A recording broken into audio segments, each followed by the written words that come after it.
को सालों जय मसीह की। जय मसीह की भैया।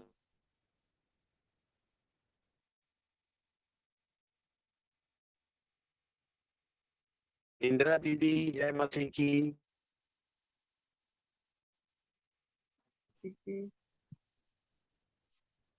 चलो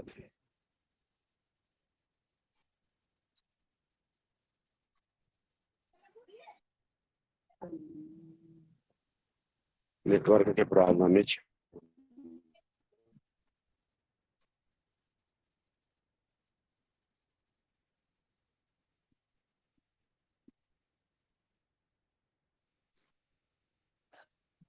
मेरी आवाज सुनाई दे रही है आप सबको? जी एकदम नहीं के बतौर में है। हाँ दीदी जय मसीह की। आप सभी को जय जय मसीह मसीह की। भैया, सबको जय मसीह। क्या है, मेरे में नेटवर्क का बहुत ही समस्या होता है और अमन भाई मेरे को संचालन की जिम्मेदारी दे गए हैं।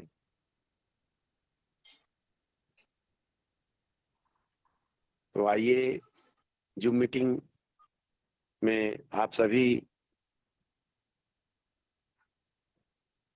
को सादर प्रणाम नमन करते हैं। जय मसीह की सालों। और आज की जूम मीटिंग के लिए प्रार्थना में अगुवाई करिए ताकि आज का जूम मीटिंग अच्छे से होने पाए। स्वागत है आप लोगों का।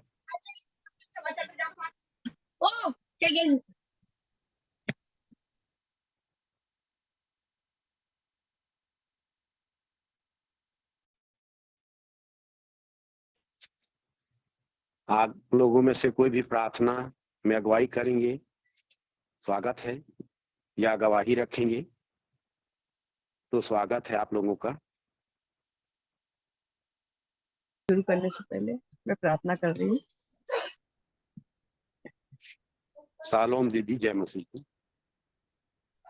अब हम ज्योति में रहने वाले मेरे जीवित खुदावन यीशु मसीह, पिता परमेश्वर यीशु मसीह के नाम से आपके पावन चरणों में आते हैं। एक बार फिर धन्यवाद देते हैं प्रभु जी शाम की इस बेला के लिए प्रभु जी, जब हम अपने आप को आपके कदमों में समर्पित करते हैं। प्यारे प्रभु जी, हमारा प्रभु जी आपके चरणों में बैठना, प्रार्थना विनती करना, गवाही देना, स्तुति गाना, सब कुछ आपकी महिमा का कारण हुई है प्रभु जी। धन्यवाद देते हैं प्रभु जी। जूम मीटिंग में जितने भी सदस्य जुड़े हैं प्यारे खुदावन, और जितने बाद में जुड़ेंगे प्रभु जी, सब पर प्रभु जी अपनी आशीष और बरकत को नवाजना प्रभु जी। वचनों का प्रभु जी आत्मसात करना, वचनों को बोलना, वचनों को ग्रहण करना, सब कुछ प्यारे खुदावन यीशु मसीह आपकी महिमा का कारण।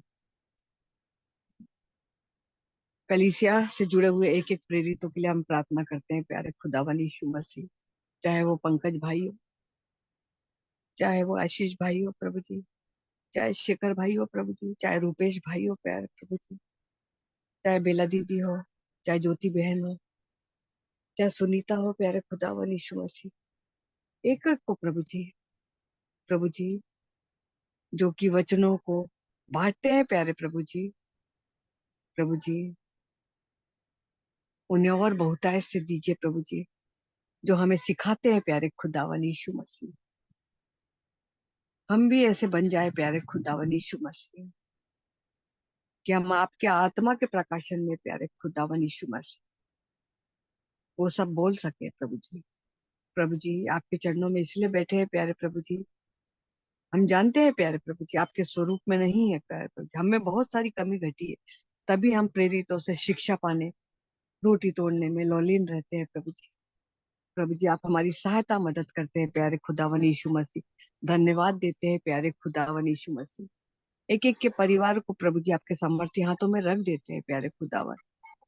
प्रभु जी शरीर से दूर है मगर आत्मा में प्रभु हम एक है प्यारे खुदावन यीशु मसीह। सभी के लिए प्रभु जी आशीष और बरकत का कारण बनने पाए प्रभु जी। प्रभु जी धन्यवाद देते हैं, आपने हमारी प्रार्थना को सुना। यीशु मसीह आपके जलाली मीठे नाम से मांगते, सुनो कबूल करिए प्रभु जी, आमीन।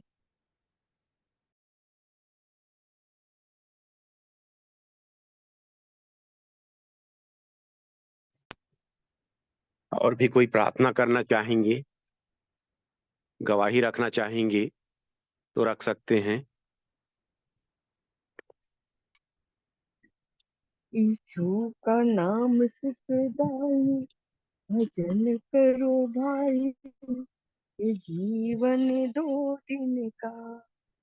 यीशु का नाम सुखदाई, भजन करो भाई, ये जीवन दो दिन का। ये जीवन है माटी का पुतला, ये जीवन है माटी का पुतला, पानी लगते धुल जाए, भजन करो भाई, ये जीवन दो दिन का। यीशु का नाम सुखदाई, भजन करो भाई, ये जीवन दो दिन का। ये जीवन है चंदन की लकड़ी, ये जीवन है चंदन की लकड़ी, आग लगत जले जाए, भजन करो भाई, ये जीवन दो दिन का। यीशु का नाम सुखदाई, भजन करो भाई, ये जीवन दो दिन का। ये जीवन है घासे का तिनका, ये जीवन है घासे का तिनका, धूप लगत मुरझाई, भजन करो भाई, ये जीवन दो दिन का। यीशु का नाम सुखदाई, भजन करो भाई, ये जीवन दो दिन का। ये जीवन कागज की पुड़िया, ये जीवन कागज की पुड़िया, हवा लगते उड़ जाए, भजन करो भाई, ये जीवन दो दिन का। यीशु का नाम सुखदाई, भजन करो भाई, ये जीवन दो दिन का। धन्यवाद आपसे। प्रभु आशीष दीन गानों पर, बहुत सुंदर गीत पर। सुनीता दीदी, जय मसीह की। जय मसीह की भैया।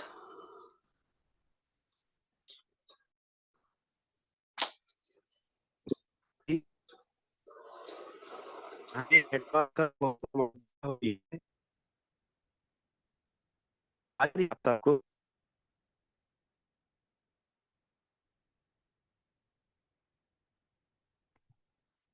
आवाज आ रही है? कट कट के आ रहा है भैया। हाँ, तो वही मैं कहना चाह रहा हूँ, नेटवर्क का बहुत समस्या है दीदी, तो आप मने कृपया संचालन करिए इधर आगे को। हाँ अभी अमन आ भाई, रहा है तो। हाँ, ये तुरंत आता जाता है, कट जाता है आवाज। अमन भाई बोल गए थे जब तक और कोई जुड़ेंगे भैया तो आप तब तक मने। हाँ हाँ ठीक है ना, आ रहा है हाँ अभी वैसे तो आवाज। जी जी। कभी कभी तो हम लोगों में से और भी स्तुति के गीत गाना चाहेंगे, स्वागत है, या कोई गवाही रखना चाहेंगे,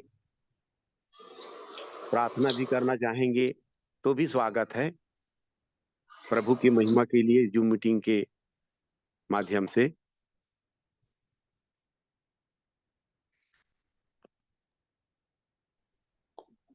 जी भैया, जय मसीह की। जय मसीह की भैया, जय मसीह की लहरे भैया, जय मसीह की। जय मसीह की। मेरे तरफ से ज्यादा आवाज थोड़ी आ रहा है भैया। नहीं, बहुत सुंदर आवाज आ रहा है, बिल्कुल सही। और मेरे में ही कभी कभी क्या है ना, वो नेटवर्क के अच्छे से आ जाने पर एकदम कर्कश आवाज हो जाती होगी, और चले जाने पर आवाज सुनाई नहीं देती होगी। भैया अभी सही आ रहा है, बाकी कट कट जी के जी आ रहा था। ठीक है, मैं जी आराधना जी स्तुति गीत गाना चाहता हूँ। जी जी और लहरे जी, और सभी को जय मसीह की। मसीह जय की। मसीह की भैया।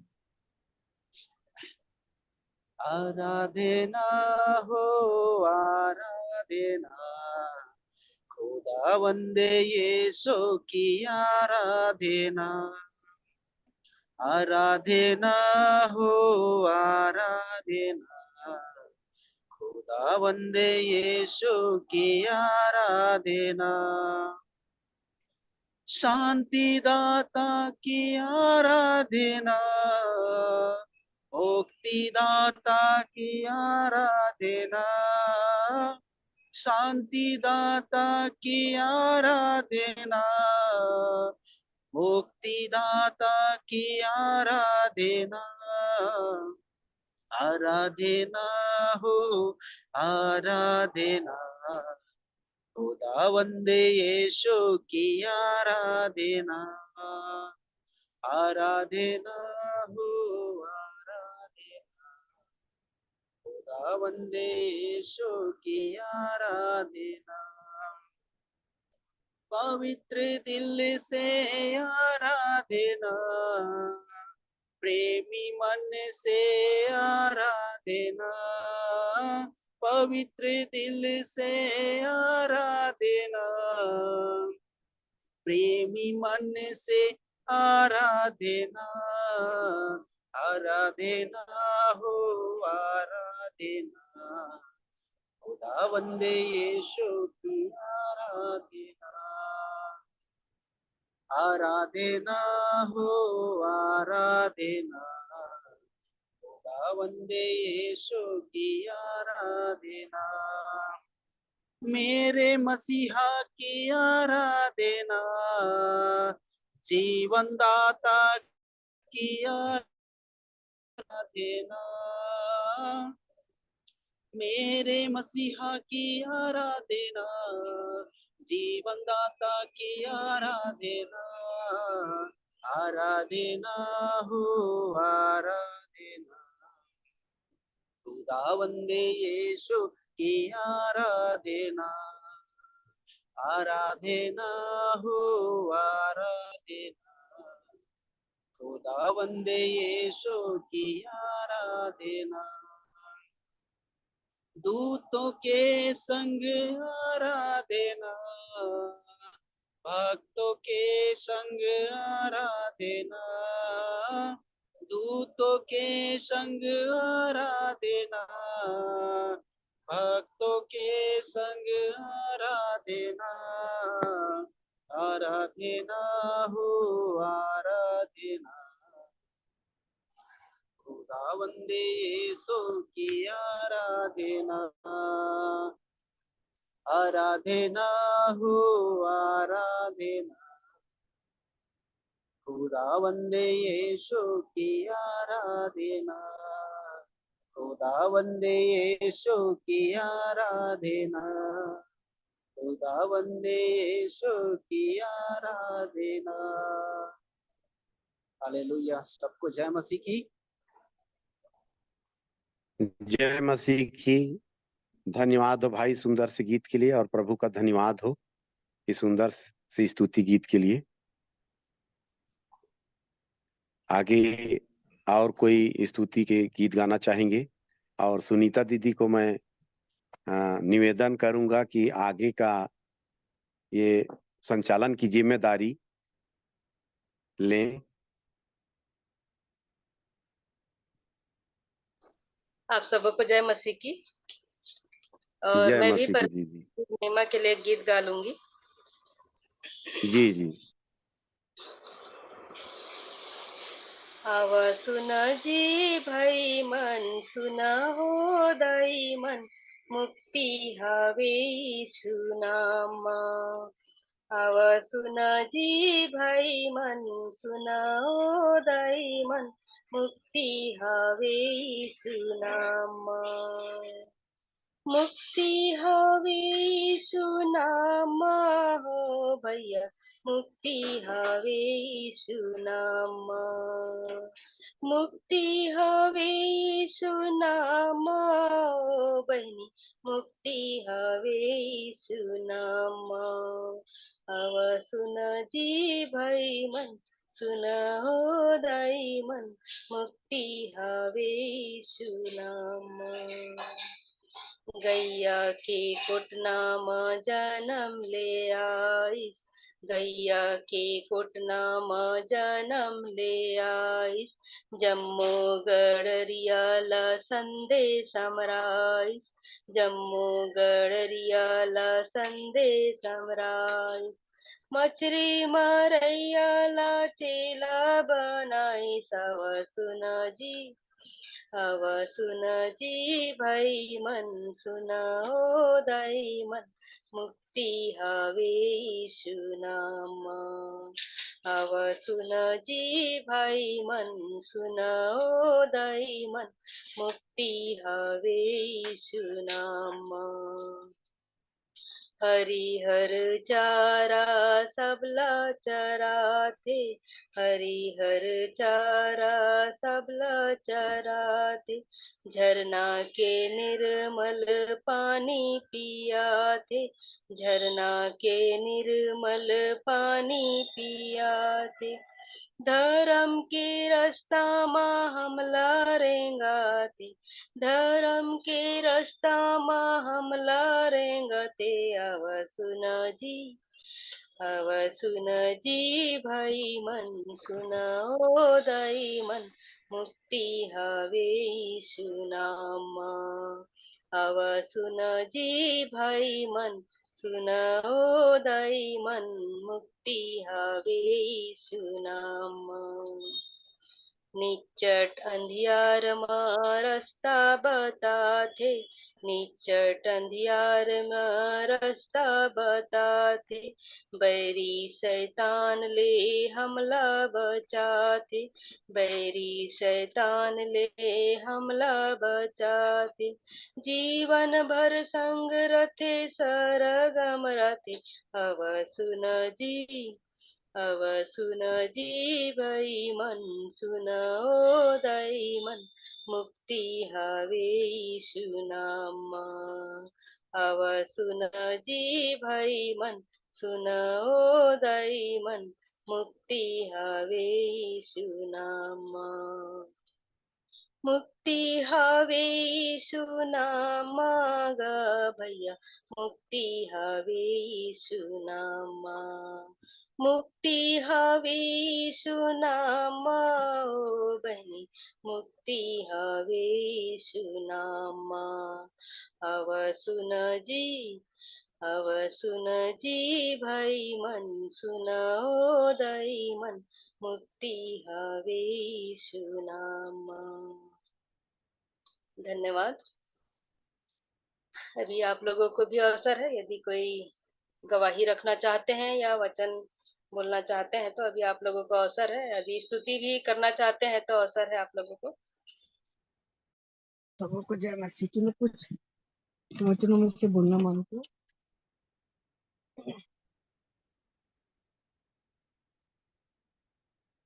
यिर्मयाह 17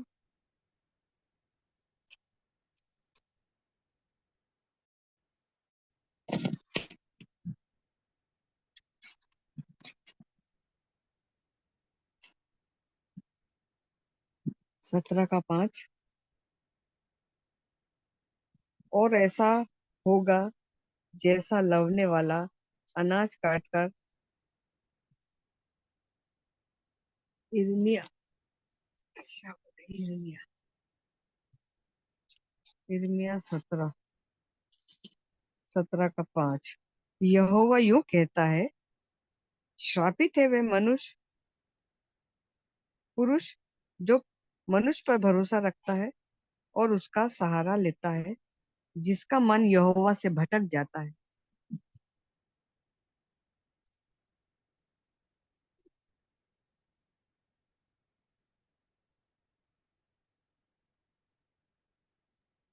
यिर्मयाह 17 का 6 भी। वे निर्जल देश के अधमरे पेड़ के समान होगा और कभी भलाई ना देखेगा। वे निर्जल और निर्जल तथा लोन छाई भूमि पर बसेगा। 7 आगे। धन्य है वह पुरुष जो यहोवा पर भरोसा रखता है, जिसने परमेश्वर को अपना आधार माना हो। 8वां 17 का 8। वे इस वृक्ष के समान होगा जो नदी के किनारे लगा हो और उसकी जड़ जल के पास फैलती हो। जब धूप होगी तब उसको ना लगेगा, उसके पत्ते हरे रहेंगे और सूखे वर्ष में भी उसके विषय में कुछ चिंता ना होगी, क्योंकि वह तब भी फलता रहेगा।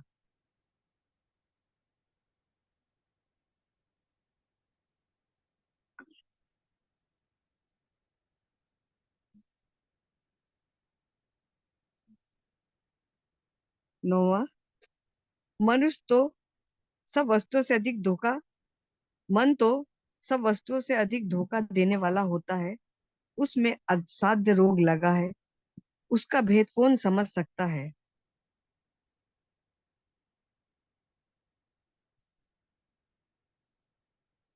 10वां अध्याय। मैं यहोवा मन को खोजता और हृदय को जांचता हूँ, ताकि प्रत्येक जन को उसकी चाल चलन के अनुसार अर्थात उसके कामों का फल दूं। 11वां अध्याय। जो अन्याय से धन बटोरता है वे उस तीतर के समान होता है जो दूसरी चिड़िया के दिए हुए अंडे को सेती है। उसकी आधी आयु में ही वह उस धन को छोड़ जाता है और अंत में वह मूर्ख ही ठहरता है। परमेश्वर पिता अपने जीवित कलाम के पढ़े जाने और सुने जाने पर आशीष और बरकत दे। आमीन।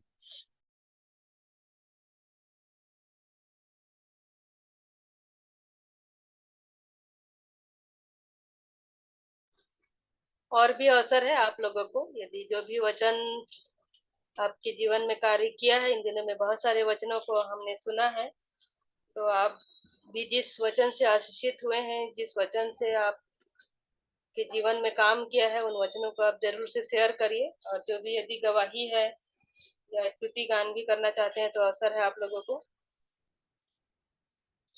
हम सबके जीवन में कुछ न कुछ वचन जरूर हम पढ़ते भी हैं और सुन भी रहे हैं, तो उन वचनों में से भी आप कुछ बातों को रख सकते हैं। अभी आप लोगों को अवसर है।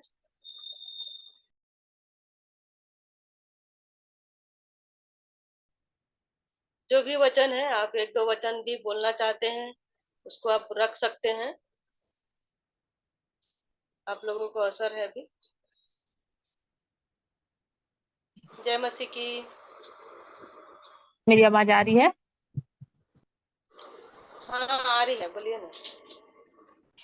मैं भी जब से इस मीटिंग में जुड़ी, आशीष भाई और बेला आंटी से और आप लोगों से, जितने भी बहन हो, वचन सुना, तो ये वचन मैंने भी कभी नहीं सुना था, क्योंकि हमने बाइबल हाथ में तो ले ली थी, परंतु आत्मा में नहीं थे, क्योंकि हम ऊपर ही पढ़ते थे संसारिक चीज को, पर आत्मा की बातों को हम नहीं समझ सकते थे। तो आशीष भैया का धन्यवाद देते हैं कि जब मैंने पूछा था कि मरियम मजदीनी उसे क्यों नहीं पहचान पाई, तो भैया ने बहुत सुंदर तरीके से बताया कि कैसे वो कब्र में माली के रूप में देखी, और जब प्रभु यीशु मसीह ने उसका नाम लिया तब वो उसे पहचानी, और प्रभु यीशु मसीह ने उसे कहा कि मेरे भाइयों से कह दो कि मैं गलील को जाए। तो इस चीज को मैंने कभी नहीं जाना था कि गलील होता क्या है।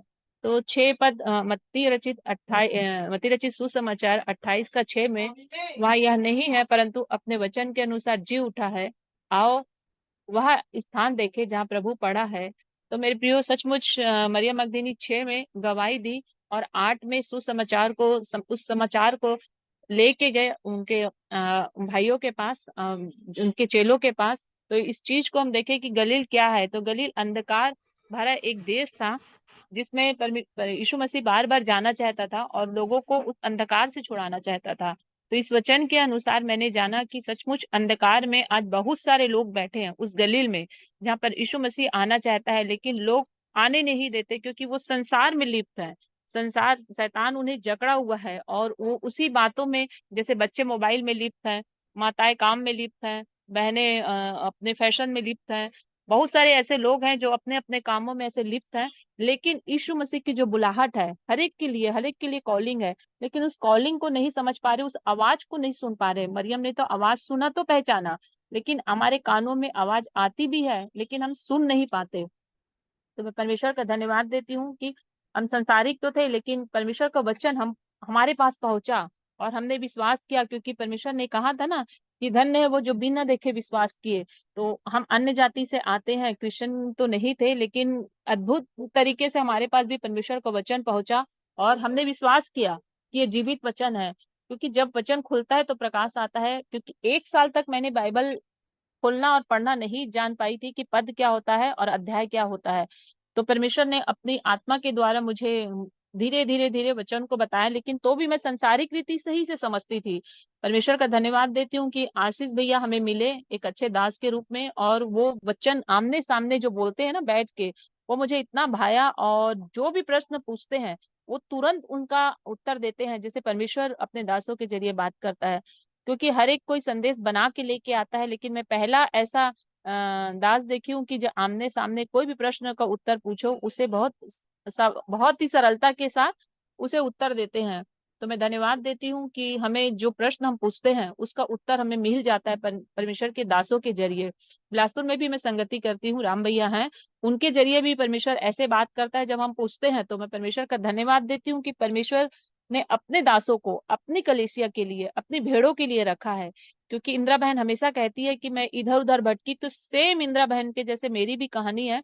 2016 में मेरी भी कॉलिंग हुई, लेकिन 1 साल तक मैंने बाइबल खोलना और पढ़ना नहीं सीखा, और लोगों के ऐसे दासों को देख के मेरा भी मन खीन हुआ कि इससे अच्छा तो हमारा समाज अच्छा था, हमारा गुरुद्वारा अच्छा था, कम से कम वहां सही थे। ऐसे दासों से मैंने ठोकर खाया, उनके चरित्र से, उनकी बोली से। तो मेरा भी मन एकदम खीन हो गया था, लेकिन परमेश्वर अपने दाहिने हाथ से मुझे पकड़े रखा, और अपने वचनों के जरिए धीरे धीरे मुझे समझाता रहा, लेकिन मुझे पीछे मुड़ने नहीं दिया, न दाएं न बाएं न पीछे। मैं परमेश्वर का धन्यवाद देती हूँ कि परमेश्वर ने अपने हाथों से मुझे पकड़ा रहा।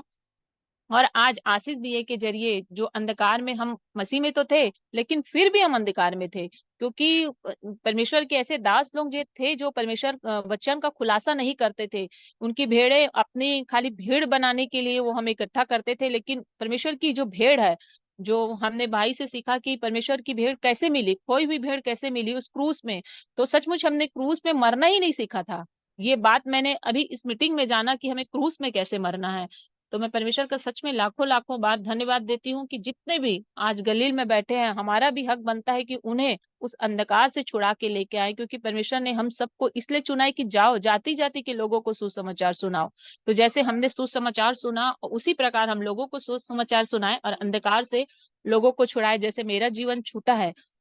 तो मैं आप सबों का धन्यवाद देती हूँ कि बहनें भी इतनी आगे हैं, और मेरे को इतने साल हो चुके, लेकिन मैंने अभी तक आत्मा में वचन को नहीं सीखा था, लेकिन एक कुछ मीटिंग में 4 से 5 हफ्ते में मैंने इतना अद्भुत तरीके से वचन को समझने पाई। परमेश्वर का धन्यवाद कि मुझे ज्ञान बुद्धि समझ की आत्मा दे, कि मैं परमेश्वर का वचन जैसे सुनती हूँ और आत्मिक रूपी से समझ सकूं, और परमेश्वर के राज्य के लिए निडरता के साथ खड़ी रह सकूं। आप सबको जय मसीह की। जय मसीह की। धन्यवाद बहन निशा को सुंदर गवाही के लिए कि अद्भुत रीति से उन्होंने जो भी सवाल की थी ब्रदर आशीष को, और उसका जवाब उनको मिला। और सचमुच में जो गलील है ये शरीर ही है जहाँ पर अंधकार के जो काम होते हैं, जैसे कि कुलुस्सी 3:5 में उन्होंने बताया था कि जो भी व्यभिचार है, अशुद्धता है, दुष्कामना है, बुरी लालसा है, ये सभी जो है शरीर के काम है। और ये शरीर है जो गलील है, ये अंधकार के जो काम होते हैं। तो सचमुच में बहुत ही अद्भुत रीति से वचनों को इन दिनों में जो है हम तक परमेश्वर जो है भेज रहे हैं, और सब लोग आशीषित हो रहे हैं। और बहन निशा के लिए भी हम और भी प्रार्थना करेंगे हम एक दूसरे के लिए, कि जबकि वचनों से सब लोग बढ़ रहे हैं, वचन उनके जीवन में कार्य कर रहा है, तो जाहिर सी बात है कि हम सबको जो है प्रार्थना में कम से कम सबको उठाना चाहिए कि हम जो है आत्मिक रीति से हर शब्दों को, वचन को और उसके मायनों को हम जो है इन दिनों में ठीक रीति से समझ पा रहे हैं। इसके लिए मैं परमेश्वर पिता का धन्यवाद देती हूँ। और भी यदि किसी के जीवन में वचन जो भी कार्य किया है, जिस वचन से भी आप आशीषित हुए हैं, जो भी आप सवाल किए हैं उसका आपको जवाब मिला है, तो आप जरूर से उन बातों को शेयर करिए और बताइए कि हमारा भी जीवन उसमें आशीषमय हो सके। अभी आप लोगों का अवसर है, यदि स्तुति भी करेंगे तो अभी अवसर है। आप जिस प्रकार भी करना चाहते हैं, यदि वचन शेयर करके भी करना चाह रहे हैं या स्तुति गान करके कर सकते हैं या गवाहियों को देकर भी कर सकते हैं, तो आप लोगों का अवसर है। उसकी महिमा के लिए आप अपना मुख जरूर खोलिए कि आपके जीवन में भी बहुत सारे वचन काम किए होंगे, उन वचनों को जरूर से शेयर करिए।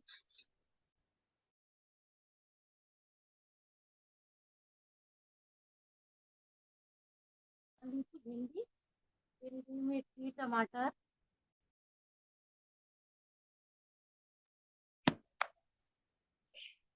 सभी को जय मसीह की।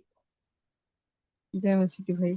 मैं भी अपना छोटा सा गवाही रखना चाहता हूँ कि मैं जब से मैं भी कुछ महीने से आशीष भैया का वचन सुन रहा हूँ, मुझे भी अद्भुत लग रहा है। मैंने कभी भी ऐसा वचन नहीं सुना था और मैं अपने मुंह को कंट्रोल नहीं कर पाता था, घर में भी और बाहर में भी। मैं अपना जॉब एरिया में जहाँ मैं काम करता हूँ वहाँ पे भी मैं, कोई भी मुझे कुछ भी सुनाता तो उसको मैं 4 गुना सुना देता था। मैं अपने मुंह को, अपने जिप को कंट्रोल नहीं कर पाता था। पर मैं जब से इस मीटिंग में जोड़ रहा हूँ, भैया का वचन सुन रहा हूँ, तब से मेरे जीवन में काफी बदलाव आया है। तो मैं परमेश्वर को धन्यवाद देता हूँ कि मेरे जीवन में परमेश्वर ने काम किया और हमारे बीच में एक सच्चा प्रेरित को नियुक्त किया है, ताकि हम उनके जरिए से प्रभु के वचन को सुन सके।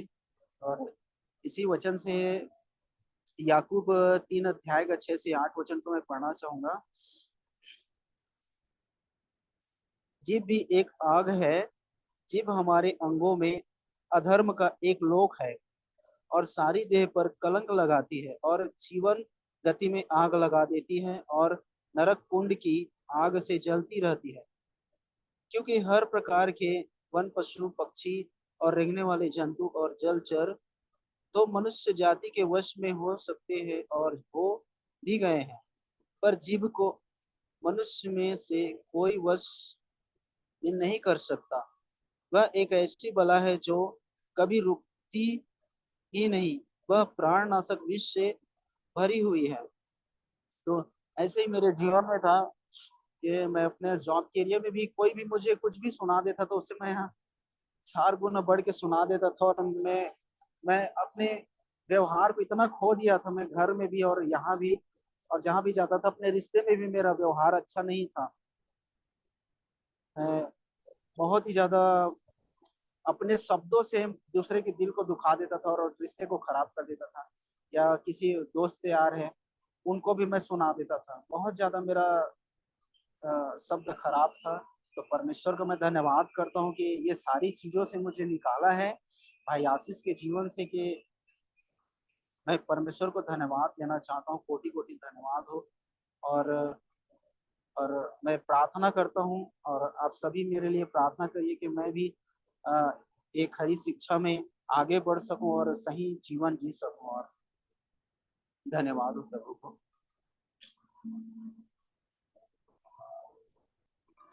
धन्यवाद भाई सुखदेव लहरे को सुंदर गवाही के लिए। सचमुच में वचन जो है हर एक के जीवन में कार्य कर रहा है और उन्होंने भी अपने जीवन को जो है बदला है। जो भी उनके जीव से जो भी गलत बातें निकल जाती थी उससे वो कंट्रोल कर रहे हैं। इससे परमेश्वर का धन्यवाद करें। सचमुच में यदि हम अपनी गलतियों को अपनी कमियों को परमेश्वर के सामने यदि मान भी लेते हैं और उसका सच्चा पश्चाताप हम करते हैं तो परमेश्वर सच में हमारी प्रार्थनाओं को सुनता है और वो अपनी इच्छा में हमको लेकर चलता है। तो ब्रदर के लिए भी धन्यवाद देते हैं। अभी भी अवसर है, यदि आप लोगों के पास जो भी वचन है आप जरूर से शेयर करिए। या वचन यदि कोई बांटना चाहता है आज, तो जिसको भी अगुवाई हो रहा है आप लोगों को अवसर है। आप सबको शालोम। मैं एक गीत है जो भाई शेखर ने बनाया है। इसमें तो लिखा रोमियो 8:3 है। जो काम मैं न कर सका वो काम मेरे लिए किया, मेरे गुनाहों की सजा अपने ऊपर उसने लिया। जो काम मैं न कर सका वो काम मेरे लिए किया, जो काम मैं ना कर सका वो काम मेरे लिए किया, मेरे गुनाहों की सजा, मेरे गुनाहों की सजा अपने ऊपर उसने लिया। जो काम मैं ना कर सका वो काम मेरे लिए किया। इस दुनिया में रहकर भी आंखें दी थी अंधों को, इस दुनिया में रहकर ही आंखें दी थी अंधों को, लंगड़े चले थे मुर्दे जिए थे, लंगड़े चले थे मुर्दे जिए थे, पर लोगों ने ठुकरा दिया। जो काम मैं ना कर सका वो काम मेरे लिए किया, उसने मेरे पापों को अपने ऊपर ले लिया, उसने मेरे पापों को अपने ऊपर ले लिया, मेरी पापों के कारण, मेरी पापों के कारण कोड़े खाए कुचला गया। जो काम मैं ना कर सका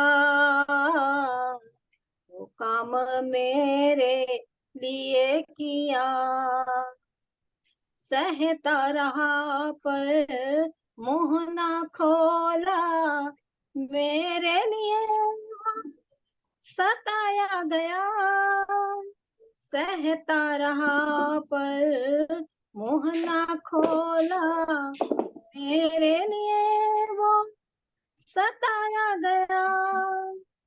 दोष लगा कर मुंह पे थूका, दोष लगा कर मुंह पे थूका, किसने इस पर ध्यान किया। जो काम मैं ना कर सका, वो काम मेरे लिए किया।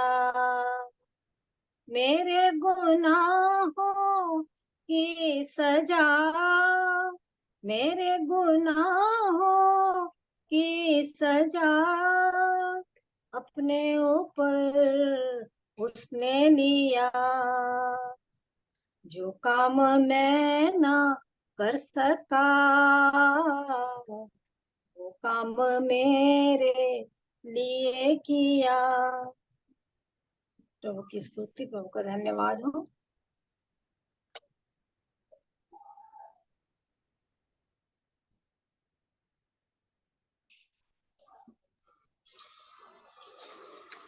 धन्यवाद ज्योति आंटी को सुंदर गीत के लिए।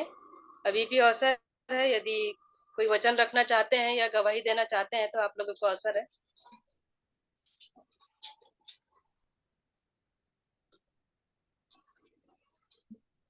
और नहीं तो मैं बेला आंटी से आग्रह करूंगी कि वचन के भाग में वो वचन बोले।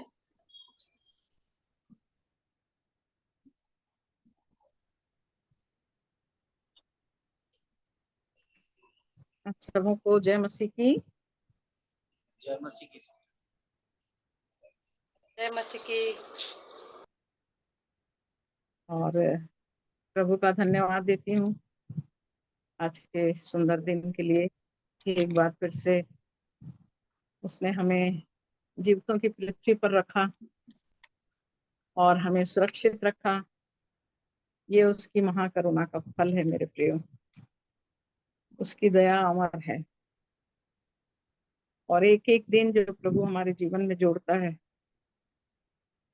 अपनी भलाई से हमें भरता है कि हम उसके प्रेम को अपने जीवन में पा सकें। मैं परमेश्वर पिता का धन्यवाद करती हूँ। आज सवेरे भी जब मैं प्रार्थना कर रही थी तो मैं अपने इस झुंड के एक एक भाई बहनों को याद कर रही थी और प्रभु से यही विनती कर रही थी कि पिता, एक एक के जीवन की दशा को मैं नहीं जानती, उनकी परिस्थितियों को मैं नहीं जानती। हाँ प्रभु, वो कहाँ रहते हैं और कैसा जीवन जी रहे हैं उसको भी मैं नहीं जानती, परंतु इस झुंड में जुड़े हैं प्रभु और आत्मा में हम सब एक हैं। तो ये मेरे जीवन का भार है कि प्रभु मैं उनके लिए विनती और प्रार्थना करूं और आपसे सहायता मांगू कि जिसको जैसी जरूरत है पिता, आत्मा की रीति से बढ़ने के लिए आप उनकी वैसी सहायता करना। तो परम प्रधान परमेश्वर पिता, पुत्र और पवित्र आत्मा, ये तो एक परमेश्वर हम सब की सहायता करते हैं मेरे प्रियो, और उन्हीं की दया से हम उनके प्रेम को अपने जीवन में स्मरण करके इस बहुमूल्य समय को अपने जीवन का प्रभु के चरणों में बैठने के लिए और प्रभु की दया में प्रभु हम सब की सहायता करे। बहन निशा कह रही थी कि मैं पहले बहुत से ऐसे लोगों से वचन सुनी और धोखा खाई। इंदिरा सिस्टर भी कह रही थी कि मैंने इतने लंबे जीवन में इतने लोगों से वचन सुना परंतु सत्य को मैं नहीं पहचान पाई थी। आज ये वचन को खोलेंगे, मत्ती की इंजील उसका 13वां अध्याय। प्रभु यीशु मसीह क्या कहते हैं उस चीज को भी हम देखेंगे। मत्ती की इंजील 13 अध्याय और उसके 24 पद से सुनीता बहन पढ़ेंगे।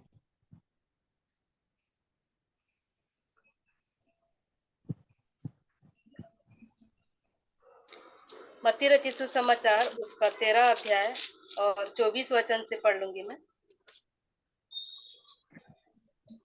यीशु ने उन्हें एक और दृष्टांत दिया, स्वर्ग का राज्य उस मनुष्य के समान है जिसने अपने खेत में अच्छा बीज बोया, पर जब लोग सो रहे थे तो उसका शत्रु आकर गेहूं के बीज, जंगली बीज बोकर चला गया। जब अंकुर निकले और बालें लगी तो जंगली दाने के पौधे भी दिखाई दिए। इस पर गृहस्थ के दासों ने आकर उससे कहा, हे स्वामी, क्या तूने अपने खेत में अच्छा बीज न बोया था? फिर जंगली दाने के पौधे उसमें कहाँ से आए? उसने उससे कहा, यह किसी शत्रु का काम है। दासों ने उससे कहा, क्या तेरी इच्छा है कि हम जाकर उसको बटोर लें? उसने कहा, नहीं, ऐसा ना हो कि जंगली दाने के पौधे बटोरते हुए तुम उसके साथ गेहूं भी उखाड़ लो। कटनी तक दोनों को एक साथ बढ़ने दो, और कटनी के समय मैं काटने वालों से कहूंगा कि पहले जंगली दाने के पौधे बटोर कर जलाने के लिए उनके गट्ठे बांध लो, और गेहूं को मेरे खत्ते में इकट्ठा करो।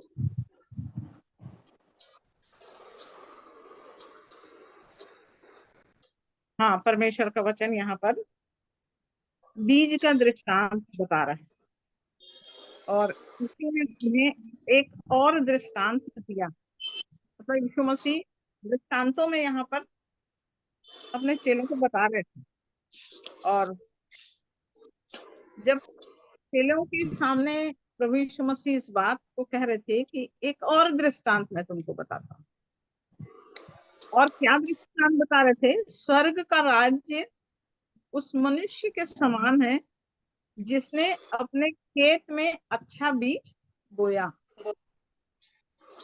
उसने कैसा बीज बोया? अच्छा बीज बोया। आप लोग बोलते जाएंगे तो आप लोग को भी और क्लियर होगा। स्वर्ग का राज्य कैसा है बोल रहा है यहाँ पर परमेश्वर का वचन?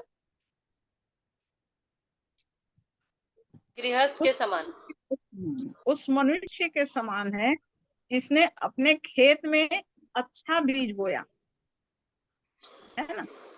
पर जब लोग सो रहे थे, बीज कैसा बोया? बीज कैसा बोया गया? अच्छा बीज बोया। अच्छा बीज बोया। पर जब लोग सो रहे थे, उसका शत्रु आकर गेहूं के बीच, जंगली बीज बोकर चला गया। उसने बोया अच्छा बीज था, पर जब वो सो रहा था तो किसने आके दूसरा बोया? शत्रु ने शत्रु। हाँ, शत्रु आकर के जंगली बीज को बोके चला गया, है ना? निशा बहन थोड़ा सा समझेंगे इस चीज को ना, कि हम जो वचन सुनते हैं, और बहुत से लोग ऐसे हैं जो सोचते हैं कि हम धर्मी हैं और हम परमेश्वर के वचन को सुना रहे हैं, और बहुत से लोग आज इस समय परमेश्वर के वचन को सुनाने के लिए, जो जीवन को नहीं जानते हैं परंतु परमेश्वर के वचन को सुनाना जानते हैं। इस बात को बहुत अच्छे से समझ लीजिए, इस वचन के द्वारा आपको समझ में आएगा ये बात। पर जब लोग सो रहे थे, उसका शत्रु आकर गेहूं के बीच जंगली बीज बोकर चला गया। जब अंकुर निकले और बालें लगी तो जंगली दाने के पौधे भी दिखाई दिए। अब बोया गया तो अच्छा बीज था, पर शत्रु आके जंगली बीज को बो दिया, और जब अंकुर निकला और बालें लगी तो जंगली दाने के भी पौधे दिखाई दिए। ये जंगली दाना कौन बो रहा है? शैतान, शत्रु बो रहा है इसको। इस पर गृहस्थ के दासों ने आकर उससे कहा, हे स्वामी, क्या तूने अपने खेत में अच्छा बीज ना बोया था?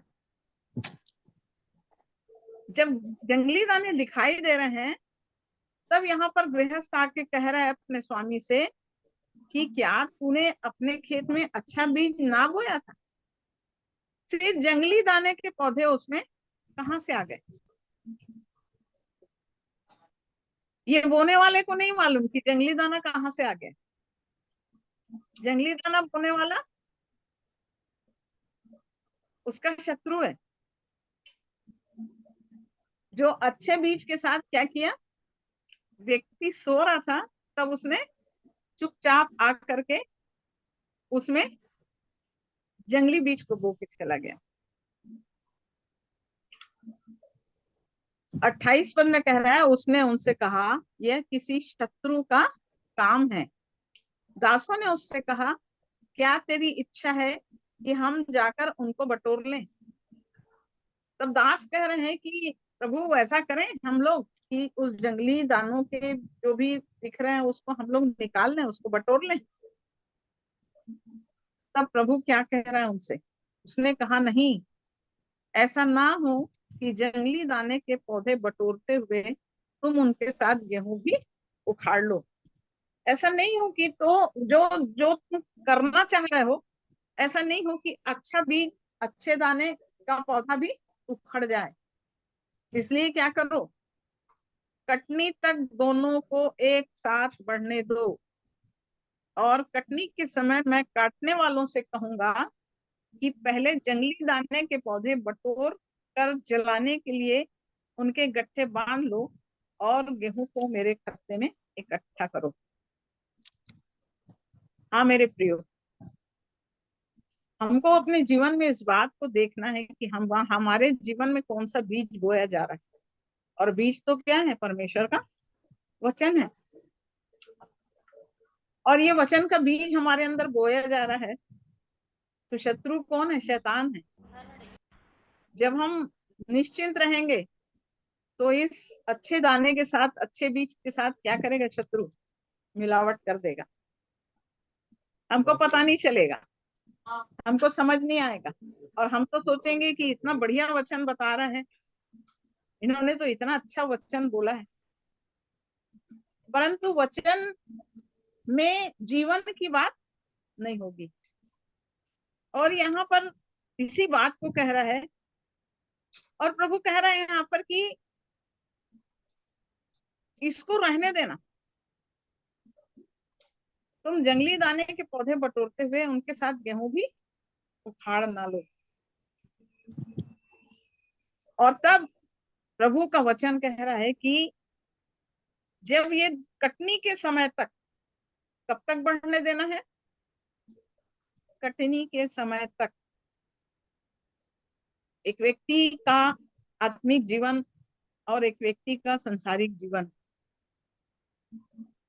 आज बहुत से ऐसे लोग हैं मेरे प्रियो जो ये सोच रहे हैं कि हमारे पास वचन है, हमारे पास जीवन है, हम बराबर चर्च जाते हैं, हम बराबर दान देते हैं, हम तो भलाई का काम कर रहे हैं, और बहुत सी ऐसी चीजों में लिप्त होके सोच रहे हैं कि हम परमेश्वर का जीवन जी रहे हैं और स्वर्ग का राज्य हमारा है।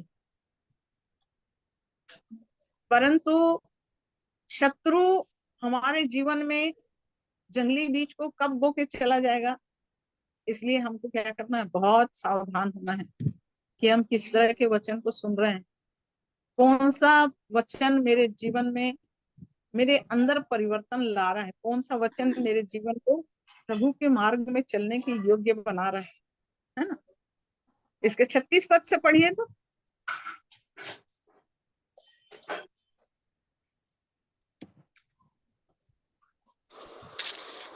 तब वह भीड़ को छोड़कर घर में आया और उसके चेलों ने उसके पास आकर कहा, खेत के जंगली दाने का दृष्टांत हमें समझा दे। और आगे पढ़ना। हाँ हाँ, पढ़ते जाइए।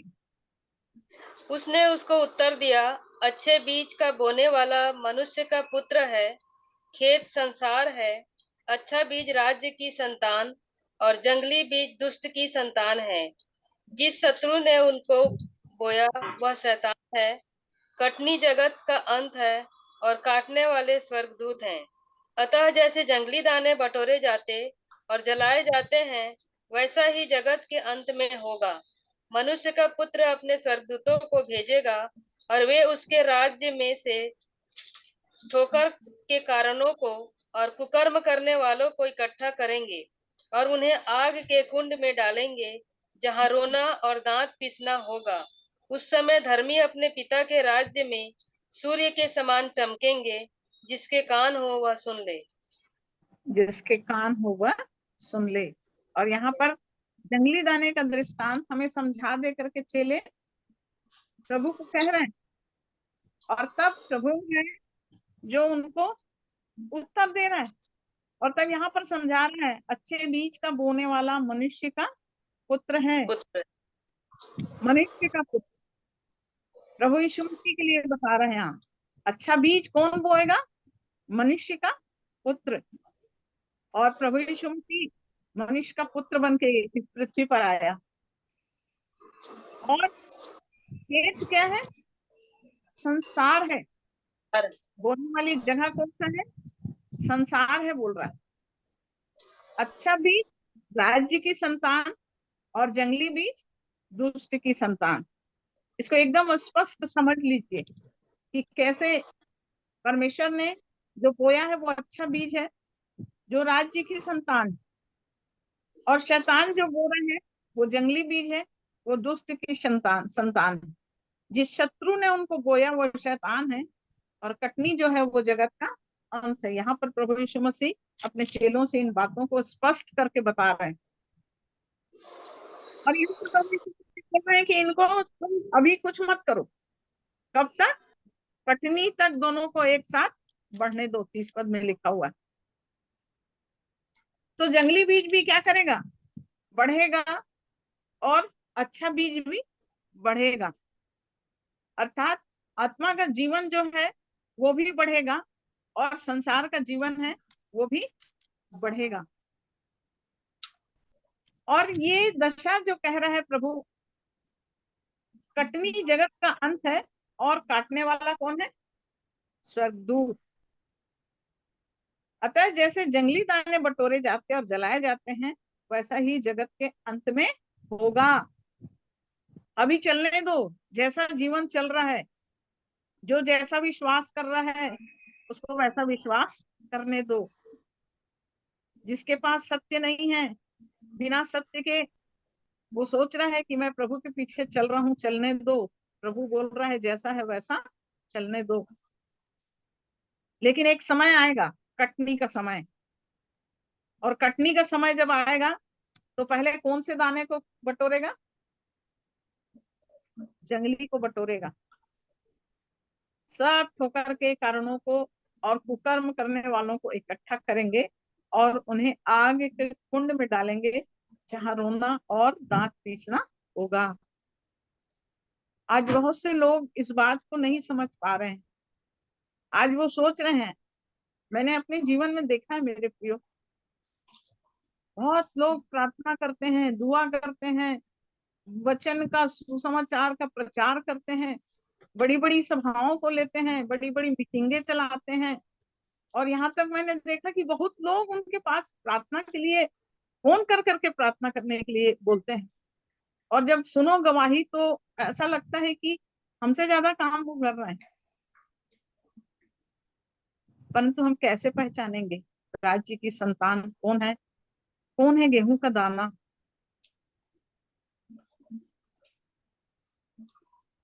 कोई बताएगा गेहूं का दाना कौन?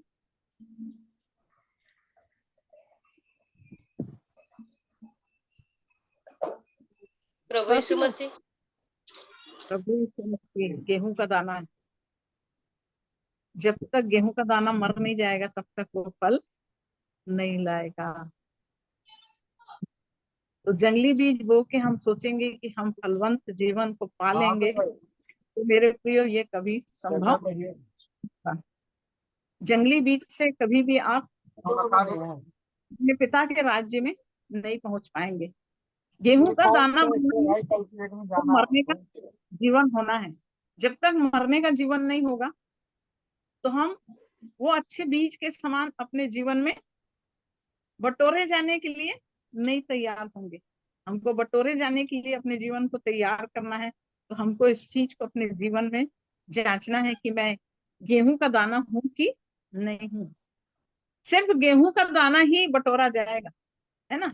यहाँ पर लिखा हुआ है 30 पद में, कटनी तक दोनों को साथ बढ़ने दो, और कटनी के समय मैं काटने वालों से कहूंगा कि पहले जंगली दाने के पौधे बटोर कर जलाने के लिए उनके गट्ठे बांध दो, और गेहूं को मेरे खत्ते में इकट्ठा करो। जंगली दाने का पौधा होगा तो जलाने के लिए है।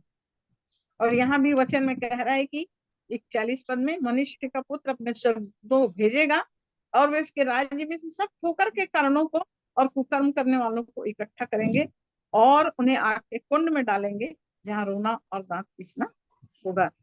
यह हमारे जीवन के लिए बड़ी चेतावनी का विषय है कि हम कौन सा बीज है, हम कौन सा दाना है। हम जंगली दाने की तरह तो नहीं बढ़ रहे हैं, हमारा जीवन निश्चिंतता में तो नहीं बढ़ रहा है, क्योंकि निश्चिंतता में बढ़ रहे हैं। जब हम निश्चिंत रहेंगे मेरे प्रिय, तो शत्रु क्या करेगा, वो जंगली दाने को ही बोएगा और हम समझ नहीं पाएंगे अपने जीवन को। परंतु प्रभु यीशु मसीह के उस बीज को, जो अच्छा बीज हमारे जीवन में, यदि अच्छा बीज बोया जा रहा है, और अच्छा बीज इसलिए मैं कहूंगी कि प्रेरिताई की छाप जो हमारे भाइयों के जीवन में प्रभु ने दिया है, उस अच्छे बीज को हमारे बीच में बोने के लिए वो बहुत अथक मेहनत कर रहे हैं, प्रयास कर रहे हैं। और जब भी आशीष भाई, पंकज भाई ये जुड़ते हैं, शेखर भाई जुड़ते हैं, तो वो अच्छे बीज को हमारे अंदर डालने के लिए कार्य करते हैं। परमेश्वर के वचन की उन गंभीर बातों को, उन भेद भरी बातों को, कि हमको अपने जीवन को कैसे प्रभु के राज्य के लिए अपने आप को तैयार करना है। और प्रभु के राज्य में सिर्फ गेहूं का दाना जाएगा मेरे प्रियो, दूसरा दाना नहीं जाएगा। इसलिए हमको इस चीज को अपने जीवन में ध्यान करना है। और 43 पद में कहता है, उस समय धर्मी अपने पिता के राज्य में सूर्य के समान चमकेंगे, जिनके कान हो वो सुन ले। तो प्रभु हमारे जीवन में अद्भुत रीति से हमारे इन भाइयों को दिया है कि हम उस गेहूं के दाने को अपने जीवन में बटोर लें। उस गेहूं के दाने को हम अपने जीवन में गेहूं के दाने के समान बन जाएं। प्रेरितों के काम 3 और उसके 19 पद को पढ़िए।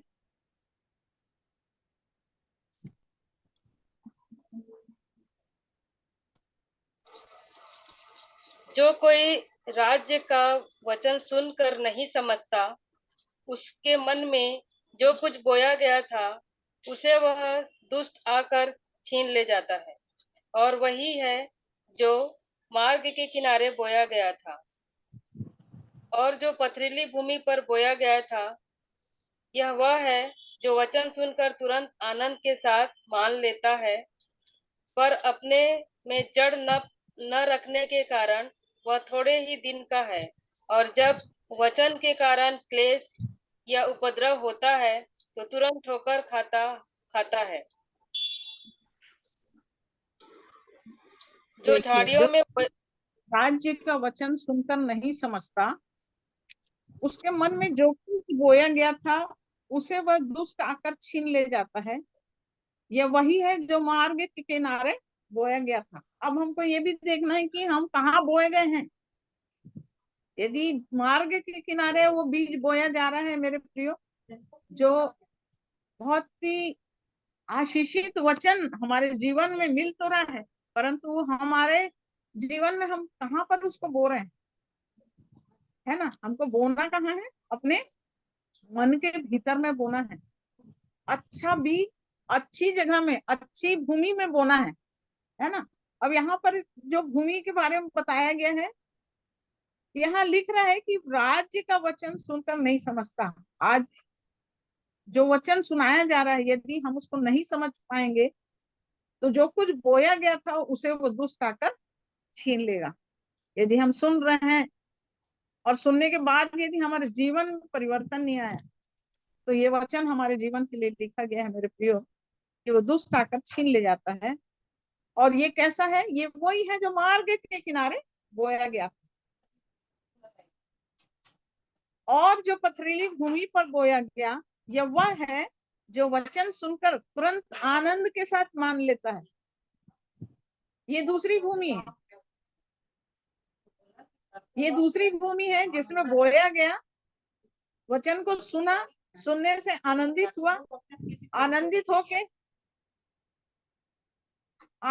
होके परमेश्वर के वचन को मान भी लिया। परंतु क्या बोल रहा है? पर अपने में जड़ ना रखने के कारण वह थोड़े ही दिन का है, और जब वचन के कारण क्लेश या उपद्रव होता है तो तुरंत ठोकर खाता है। सुन तो रहे हैं, वचन तो हमको मिल रहा है, गेहूं का दाना जो बटोरे जाने के लिए बोया गया है, वो वचन तो बोया जा रहा है।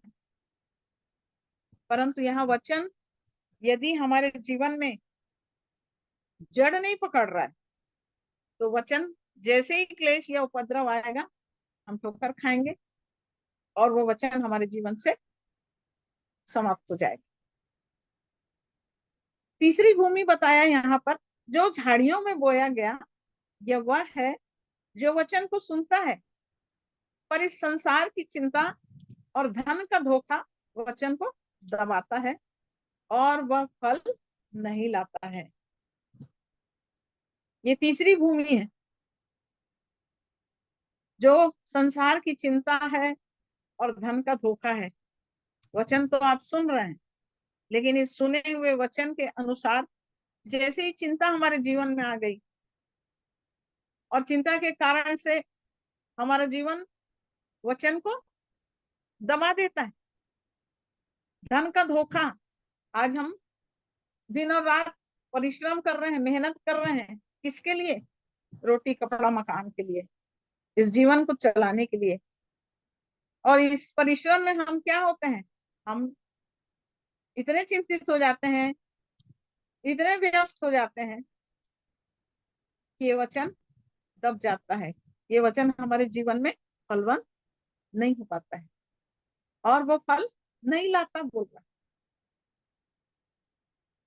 और तब यहाँ पर चौथी भूमि है, जो अच्छी भूमि में बोया गया, वो ये है जो वचन को सुनकर समझता है और फल लाता है, कोई 100 गुना, कोई 60 गुना और कोई 30 गुना।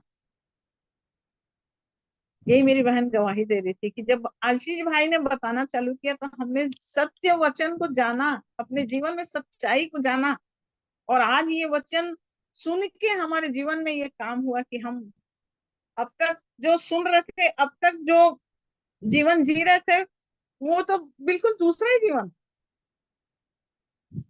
तो जब अच्छी भूमि में बोया गया है, वो वचन को जब सुनेंगे तो वो वचन हमारे अंदर बसने लगेगा, और एक वचन जब हमारे अंदर बसने लगता है, तो वो वचन हमारे जीवन में कार्यकारी होना शुरू हो जाता है। और यही जब कार्यकारी होना शुरू होता है मेरे प्रियो, तो यही है फलवंत जीवन। जब मैंने देखा इस बात को कि परमेश्वर का वचन मुझे कहता है क्रोध मत कर, तो जैसे ये वचन मेरे जीवन में आया, अब मैंने इसका प्रैक्टिस चालू किया, नहीं मुझे क्रोध नहीं करना है। मेरे जीवन में क्रोध को, मेरे को ये पाप है मेरे जीवन में। अब इस वचन के द्वारा मैं जब सचेत होती जाऊंगी, तब मेरे प्रिय समय आएगा जब मेरा जीवन क्रोध से जयवंत हो जाएगा। ये प्रभु का अनुग्रह मेरे जीवन में होगा, क्योंकि मैंने वचन पर मन लगाया। जो वचन पर मन लगाता है वो कल्याण पाता है, नीति वचन में लिखा हुआ है। तो हमारी भूमि कौन सी है?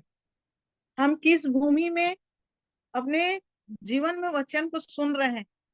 ऐसा तो नहीं मेरे प्रियो कि जो कुछ बोया गया था दुष्टों से छीन के ले जा रहा है, और हम फिर से मार्ग के किनारे वाले भूमि में वचन को डाल रहे हैं। जड़ नहीं पकड़ रहा है, पथरीली भूमि में आनंद से सुनते तो हैं, मानते भी हैं, परंतु जड़ नहीं है, तो वो जड़ नहीं होने के कारण वो थोड़े दिन का रहता है और फिर क्लेश उपद्रव आता है तो हम फिर से ठोकर खा के उसी दशा में चले जाते हैं। कहीं झाड़ियों में बोया गया और संसार की चिंता और धन का धोखा वचन को दबा देता है और वो फल नहीं लाता है। हम कौन से भूमि में वचन को ग्रहण कर रहे हैं, इस बात को हमको अपने जीवन में पहचानना है। प्रेरितों के काम 3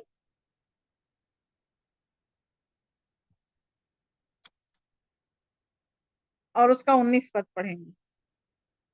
इसलिए मन फिराओ और लौट आओ कि तुम्हारे पाप मिटाए जाएं, जिससे प्रभु के सम्मुख से विश्रांति के दिन आए।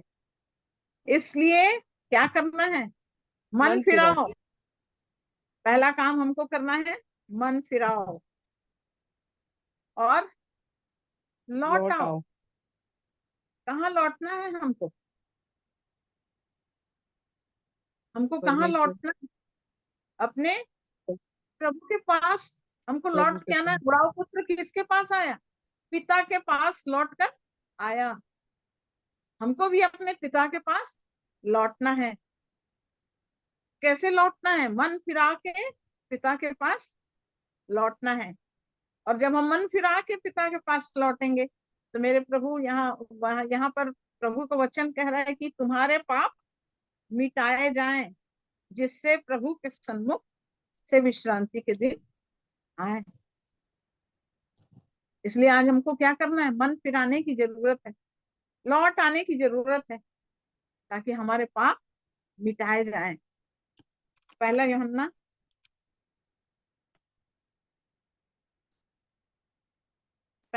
पहला अध्याय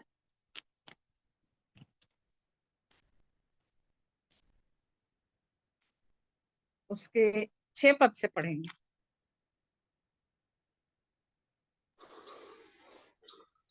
यदि हम कहें कि उसके साथ हमारी सहभागिता है और फिर अंधकार में चले तो हम झूठे हैं और सत्य पर नहीं चलते। 7 पद भी पढ़ लीजिए। पर यदि जैसा वह ज्योति में है वैसा ही हम भी ज्योति में चले तो एक दूसरे से सहभागिता रखते हैं और उसके प्रभु यीशु का लहू हमें सब पापों से शुद्ध करता है। हाँ, यहाँ पर कह रहा है, पहला 6वां वचन कह रहा है, यदि हम कहें कि उसके साथ हमारी सहभागिता है और फिर अंधकार में चले तो हम झूठे हैं और सत्य पर नहीं चलते। किसके साथ सहभागिता है? यदि आज हम कह रहे हैं कि यीशु मसीह के साथ हमारी सहभागिता है और फिर भी यदि हम अंधकार में चल रहे हैं तो हम क्या हैं? झूठे परमेश्वर को कह रहा है हम झूठे हैं और सत्य पर नहीं चलते।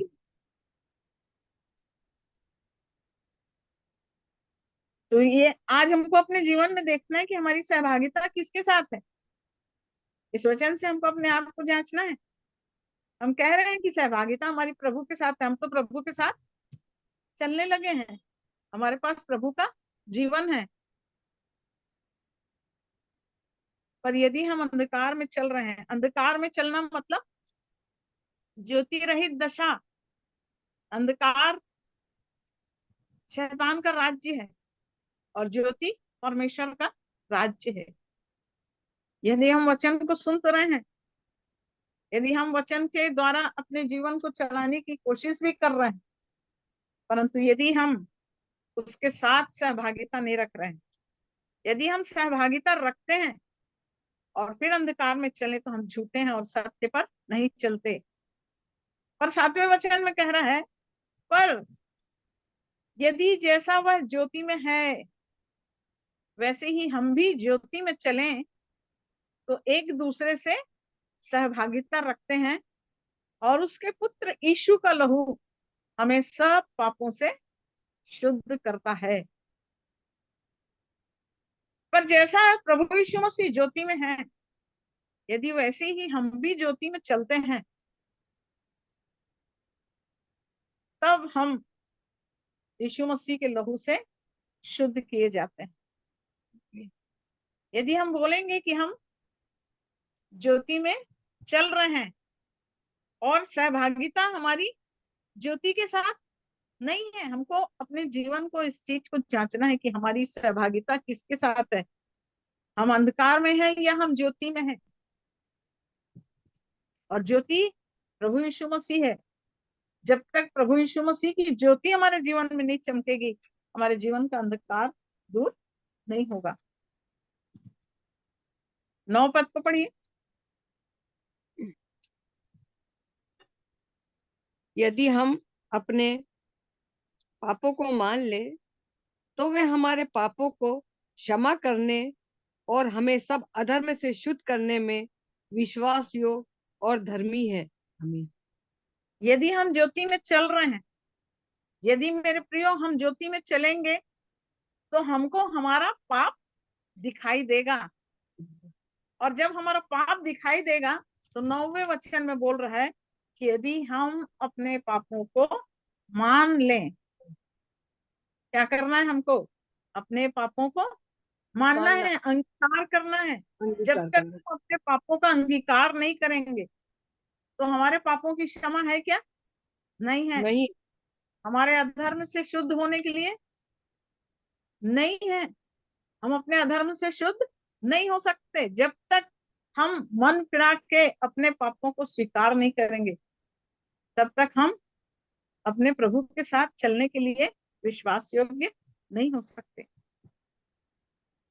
यदि हम अपने पापों को मान लेते हैं तभी वो हमारे पापों को क्षमा करने और हमें सब अधर्म से शुद्ध करने में विश्वास योग्य और धर्मी है।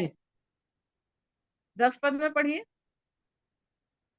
यदि हम कहें कि हमने पाप नहीं किया तो उसे झूठा ठहराते हैं और उसका वचन हम में नहीं है। हाँ मेरे प्रियो, यहाँ कह रहा है कि यदि हम कहें कि हमने पाप नहीं किया तो उसे झूठा ठहराते हैं और उसका वचन हम में नहीं है। बोल रहा है, स्पष्ट कह दे रहा है कि उसका वचन हमारे अंदर नहीं है। परंतु 8वें पद में क्या कह रहा है? यदि हम कहें कि हम में कुछ भी पाप नहीं है तो अपने आप को धोखा देते हैं और हम में सत्य नहीं। यदि हम कहें कि हम में कुछ भी पाप नहीं है तो हम क्या करते हैं? हम अपने आप को धोखा देते हैं और हम में सत्य नहीं है। इसलिए हमको सहभागिता की जरूरत है। किसके साथ हमारी सहभागिता होना है? यीशु मसीह के साथ।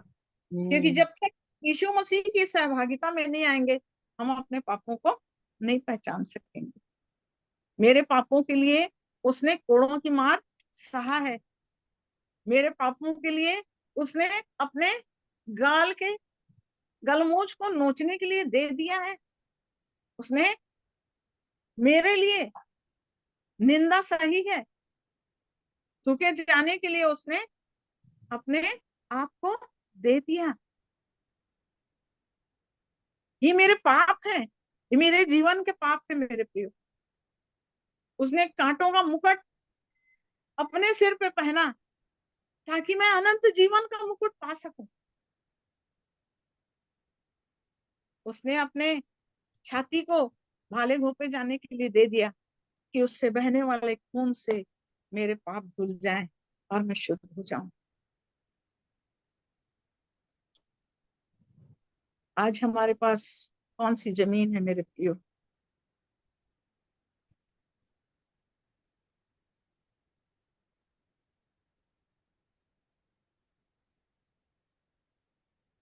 दूसरे अध्याय के पहले पद को पढ़िए।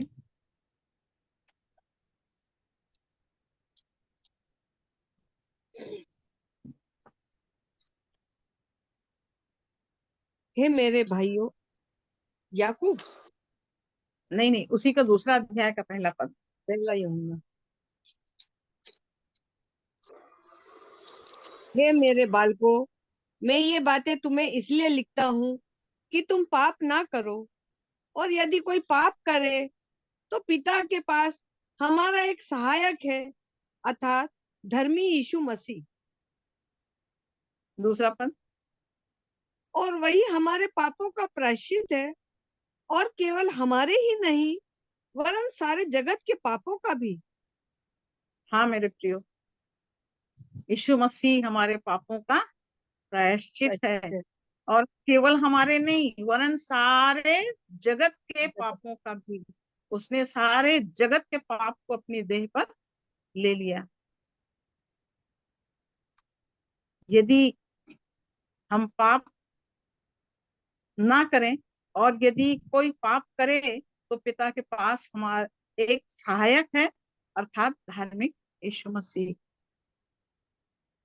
हमको किसको दिया है? हमको यीशु मसीह को दिया है। पिता ने हमको पुत्र को दिया है, वही हमारे पापों का प्रायश्चित है।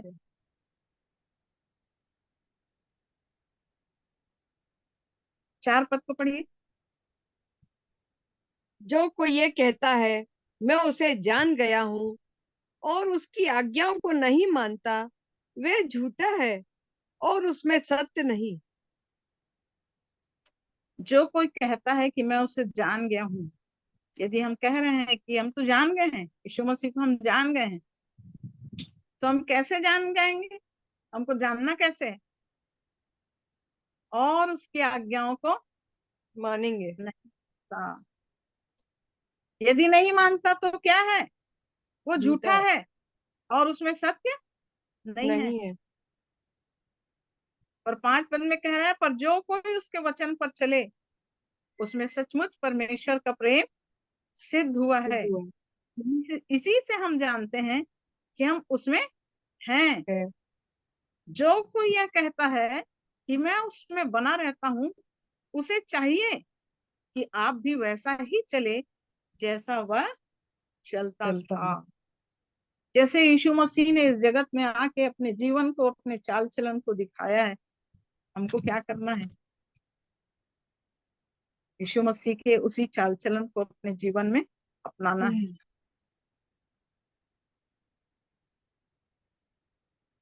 क्योंकि शत्रु बीज बोने के लिए तैयार है मेरे प्रियो।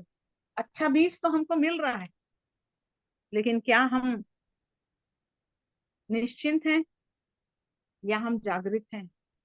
यदि हम थोड़े भी निश्चिंत होंगे मेरे प्रियो, तो शत्रु आकर जंगली बीज को भी बो देगा और हमको पता भी नहीं चलेगा। और ये याद रखना कि जो भी बीज बोया जा रहा है वो कटनी तक जाएगा, फैसले तक, निर्णय तक, अंतिम समय तक। इसलिए बहुत सावधान होना है कि कहीं शत्रु हमारे जीवन में जंगली बीज को नहीं डाल दिए। हम गेहूं का दाना है या फिर हम जंगली बीज है? हमको आज अपने जीवन को पहचानने की जरूरत है मेरे प्रियो, उसकी सहभागिता में। क्योंकि जब तक हम यीशु मसीह की सहभागिता में नहीं आएंगे तो हम ज्योति के संतान नहीं बन सकते।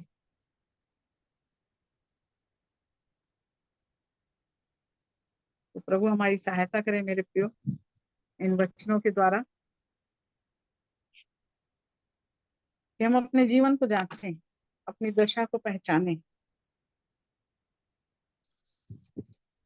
कि जो कुछ हमारे जीवन में परमेश्वर की दया से, ये परमेश्वर पिता का अनुग्रह है मेरे प्रियो, कि आशीष भाई, पंकज भाई जो सत्य वचन को हमारे बीच में भेद की रीति से खोलते हैं, हम उसे यूं ही तो नहीं ले रहे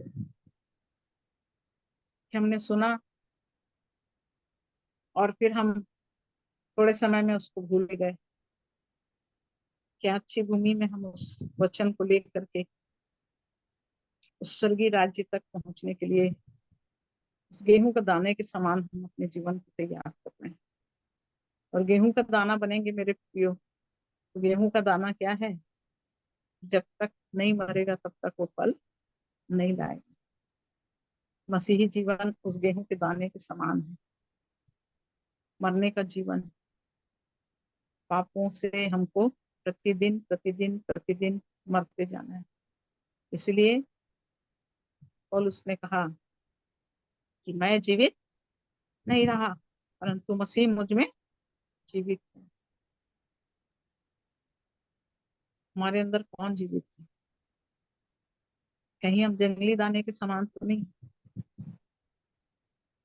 या फिर हम प्रतिदिन जो वचन सुन रहे हैं उससे हम उस अच्छे बीज के समान अपने जीवन को तैयार कर रहे हैं? क्योंकि कटनी के समय तक दोनों वैसे ही चलेगा, जगत के अंत में कटनी होगी,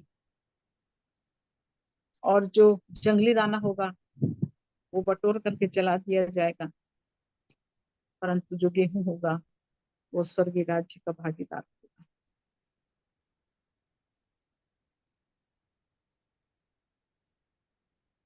तो हम सब परमेश्वर के वचन से अपने जीवन को जांचे मेरे प्रियो, कि हम कौन सी दशा में हैं, कि हम कैसी जीवन की बातों को अपने अंदर ले रहे हैं, और कैसे हम मन फिराकर अपने पापों की क्षमा को अंगीकार करके प्रतिदिन टूटे हुए मन के साथ जीवन जी रहे हैं। प्रभु के चरणों में बने रहकर अपने आप को जांचते हुए जीवन जी रहे हैं, या फिर हम उस भूमि के समान जो वचन को तो सुना, परंतु संसार की चिंता और धन का धोखा वचन को दबा देता है। जो झाड़ियों में बोया गया, झाड़ियों ने उठकर उससे दबा दिया। हम कौन सी भूमि है? आज हमको अपने आप को पहचानने की जरूरत है। तो इस समय हम प्रार्थना में जाएंगे, और जिस किसी को अगुवाई होती है अवश्य प्रार्थना करिए, अपने जीवन को प्रभु के चरणों में समर्पित करिए, ताकि हम सब इस झुंड के एक एक जीवन हम जलाए जाने के लिए नहीं, परंतु उस गेहूं के दाने के समान हम स्वर्ग राज्य में पहुंचाए जाने के लिए तैयार होते चले जाएं। हम सब अपनी आंखों को बंद करें। हम में से जिस किसी को अगुवाई होती है, आप जरूर से प्रार्थना करिए, क्योंकि परमेश्वर का वचन कहता है कि यदि आज तुम उसका शब्द सुनो तो अपने मन को कठोर मत करो। इसलिए यदि परमेश्वर का वचन आपके जीवन में बात किया है मेरे प्रियो, हमारे बीच में बहुत से ऐसे प्रिय लोग हैं जो शांत और चुप रहकर सुनते हैं और चले जाते हैं। आप चुप ना रहें, अपने जीवन को खोलें अपने प्रभु के सामने, अपने जीवन को प्रभु के सामने रख दें मेरे प्रियो, क्योंकि जो अपने अपराधों को मान लेता है और उसे छोड़ भी देता है, उस पर दया की जाएगी। नीति वचन 28:13 में ये वचन लिखा हुआ है। यदि आज किसी से प्रभु ने बात किया है तो आज आप शांत और चुप मत रहिए। आज अपने मुंह को खोलकर प्रार्थना करिए। आइए प्रार्थना करेंगे।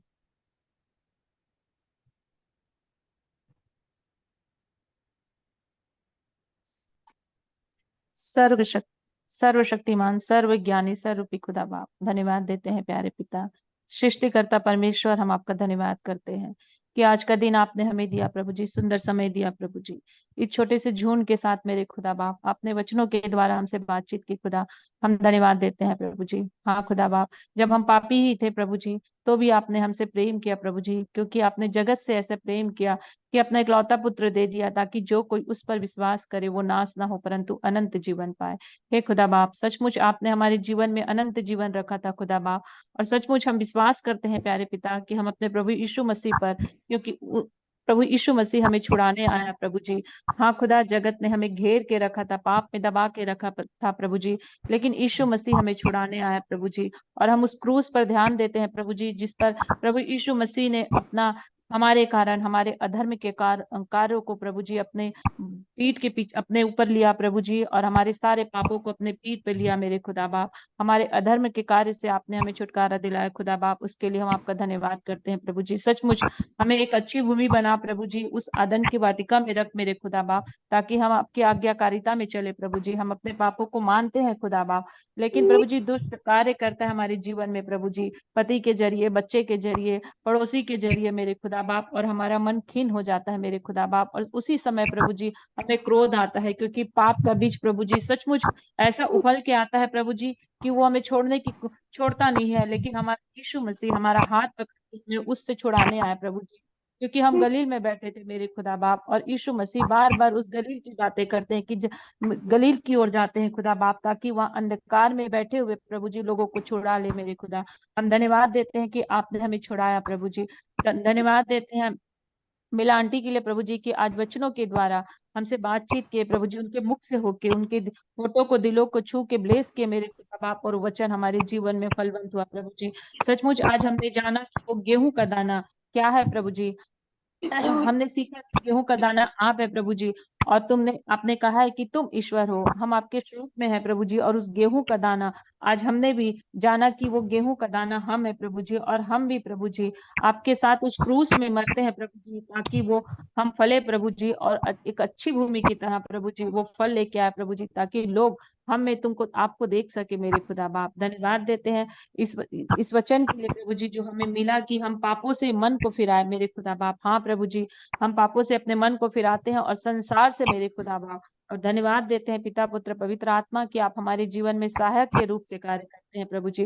धन्यवाद, सारी महिमा, सारा आदर, सारा जलाल आपको देते हैं प्रभु जी। ये छोटे सा झुंड प्रभु जी, जो एक चीज, एक मन होके मेरे खुदा बाप अपनी आंखें, अपनी कान, अपना ध्यान आपकी ओर लगाती है प्रभु जी। खुदा बाप उन सब पर अपनी आशीष को बोलिएगा मेरे खुदा बाप, और हमें सत्य मार्ग जीवन जो आपने देने आए प्रभु जी, उस राह में हमें चलाइएगा, क्योंकि वचन के खुलने से प्रकाश आता है खुदा। क्योंकि अंधकार से आपने हमें छुड़ाया, उत्पत्ति 1:4 के अनुसार मेरे खुदा बाप, की अंधकार से आपने उजाले को अलग किया खुदा बाप। हम आपका धन्यवाद देते हैं प्रभु जी, क्योंकि हम अंधकार में थे मेरे खुदा, और आपने हमें आके उस अंधकार से अलग किया खुदा। धन्यवाद देते हैं प्रभु जी, आज का वचन हमारे जीवन में 100 गुना फल लेके आए मेरे खुदा बाप। हाँ प्रभु जी, हृदय की पट्टी में आपका वचन लिखते जाए प्रभु जी, क्योंकि हमारी जो भूलने वाली आत्मा जो हमारे जीवन में कार्य करती है प्रभु जी, आज इसी समय यीशु सामर्थी के नाम से प्रभु जी दुआ करते हैं कि ये ऐसी सारी गंदी आत्मा हमारे जीवन से दूर हो मेरे खुदा बाप। अपने पति के लिए प्रार्थना करती हूँ मेरे खुदा बाप, पति और बच्चा जो आपसे दूर है मेरे खुदा बाप, और आपने चुना है मुझे, क्योंकि आपने कहा है कि तू बस तो तेरा घराना बचाया जाएगा खुदा। अपने पति को और बच्चे को आपके सामर्थी हाथों में देती हूँ मेरे खुदा बाप। उसके जीवन में कार्य कर प्रभु जी, उनके जीवन के अंधकार को भी दूर कर प्रभु जी, ताकि ये घराना आपके नाम की स्तुति और महिमा करे प्रभु जी। जैसे आपने मुझे बुलाया प्रभु जी, वो कॉलिंग उनके जीवन में भी हो प्रभु जी, और ये पूरा परिवार आपके नाम की स्तुति और आपकी महिमा करे, क्योंकि सत्य मार्ग जीवन आप है मेरे खुदा बाप। उस सत्य की ज्योति उनके जीवन में भी चमका मेरे खुदा बाप, ताकि ये पूरा परिवार प्रभु जी आपके लिए समर्पित हो प्रभु जी, और आपके राज्य की बढ़ोतरी के लिए कार्य करे प्रभु जी। क्योंकि ये जगत हमारा नहीं है मेरे खुदा बाप, आपका राज्य हमारा है प्रभु जी, जिसके लिए हम चुने गए मेरे खुदा बाप। बेला आंटी के लिए हम धन्यवाद देते हैं प्रभु जी। सचमुच जब वचन खुलता है प्रभु जी उनके मुख से, हर एक वचन प्रभु जी हमारे जीवन में कार्य करता है मेरे खुदा बाप। और वचन आज हमारे लिए था प्रभु जी। हम अपने पापों को प्रभु जी, जो हम अनजाने अनजाने में करते हैं खुदा बाप, उनके लिए हम क्षमा मांगते हैं प्रभु जी। दया करना मेरे खुदा बाप, जैसे उस अंधे ने कहा, हे दाऊद की संतान मुझ पर दया कर, लेकिन जब उसने कहा हे प्रभु, तो आपने तुरंत उसकी आंख को खोल दी। हाँ खुदा बाप, हे पिता की संतान हम पर दया कर मेरे खुदा बाप, क्योंकि तू हमारा प्रभु है प्रभु जी, तू दया करने वाला प्रभु जी। क्योंकि आपका वचन कहता है कि धर्मी अपने पिता के राज्य में सूर्य की तरह चमकेंगे खुदा बाप। सचमुच प्रभु जी उस चमक को, अपनी ज्योति को हमारे जीवन में डाल खुदा बाप, क्योंकि धर्मी आप है प्रभु जी। हम अब तेरे राज्य में प्रभु जी सूर्य की तरह चमके खुदा बाप, ऐसी आपसे प्रार्थना करते हैं प्रभु जी। धन्यवाद देते हैं हमारी बुलाहट के लिए, हमारी कॉलिंग के लिए प्रभु जी, जो आपने हमें इस जगत से बुलाया प्रभु जी। सबको जो जितने भी झुंड में बैठे प्रभु जी, एक एक को नाम बनाम प्रभु जी आपके सामर्थी हाथों में सौंपते हैं प्रभु जी, और इस विनती को अपने उद्धारकर्ता प्रभु यीशु मसीह के मीठे धन नाम से मांग लेते हैं, सुनिए और दया से कबूल करिएगा। आमीन आमीन आमीन आमीन आमीन। सबको जय मसीह की। और भी यदि कोई आप करना चाहते हैं तो कर सकते हैं। कोई प्रतिक्रिया व्यक्त करना चाहते हैं तो अभी अवसर होगा।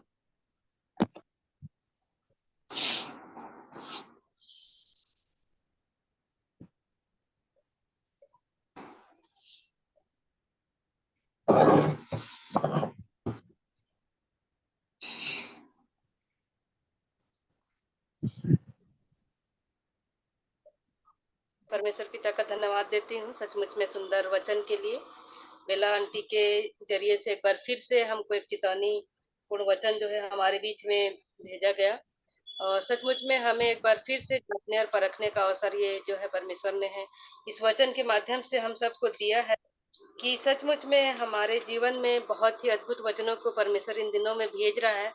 और वो वचन जो है हमारे जीवन में, हमारे मन में, हमारे हृदय में हम बसा पा रहे हैं कि नहीं, इस बात को हमको देखना जरूरी है। क्योंकि हमारी सहभागिता किसके साथ है, इस इस बात को देखना जरूरी है। यदि हमारे जीवन में हम यदि प्रभु यीशु मसीह के साथ सहभागिता रखते हैं तो सच में हमारे जीवन में जो भी कमी घटी है, हमारे पाप अपराध है, हम उसको देख पाते हैं और उसके लिए हम क्षमा मांग सकते हैं।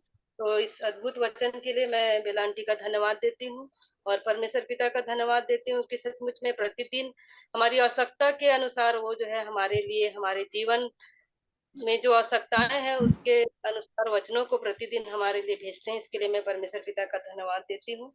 और यदि आप लोग भी कोई प्रतिक्रिया देना चाहते हैं, जो भी वचन से आशीषित हुए हैं, तो आप लोगों को भी अवसर है। जो भी सीखे हैं और जिस वचन से आप इस वचन से आशीषित हुए हैं, तो आप उस वचन को बता सकते हैं।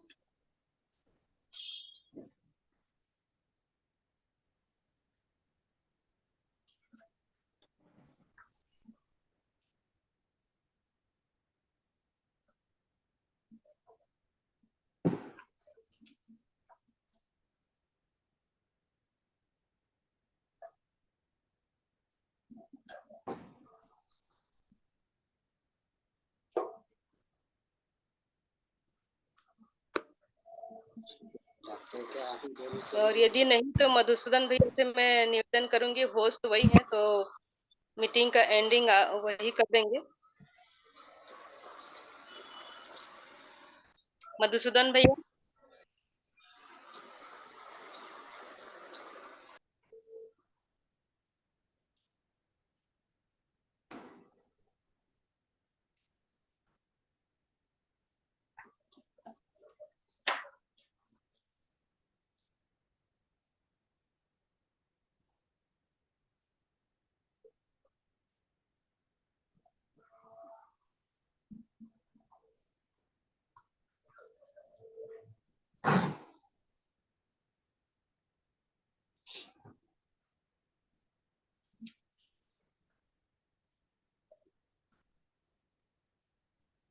मधुसूदन भाई।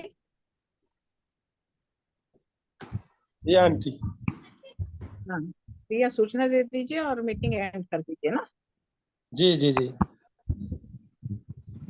का धन्यवाद आज की संगति के लिए। अमन भाई हमारे मध्य में थे, अच्छा नहीं है अभी, ठीक है। कल हम फिर प्रभु की दया अनुग्रह में मिलेंगे। 7 बजे से प्रार्थना रहेगा, उसके बाद गवाही और 7:30 से वचन के भाग में हम मिलेंगे।